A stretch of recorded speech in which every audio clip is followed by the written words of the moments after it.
உங்கள் வீட்டில் எலக்ட்ரிக்கல் பிரச்சனை இருந்துச்சுன்னா எலக்ட்ரிஷியனை என்ன வச்சு அனலைஸ் பண்ணுவீங்க?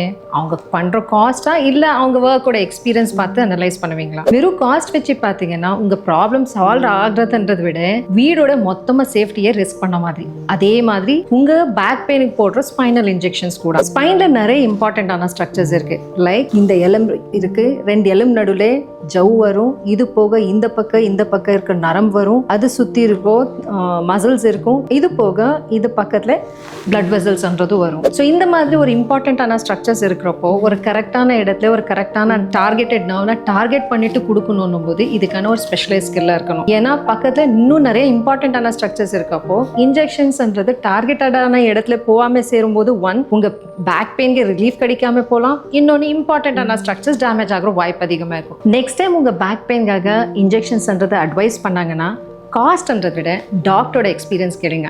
ஏன்னா இது உங்கள் ரிசல்ட்ஸ் மட்டுமே டிசைட் பண்ணுறது கிடையாது, உங்கள் சேஃப்டியும் டிசைட் பண்ணும்.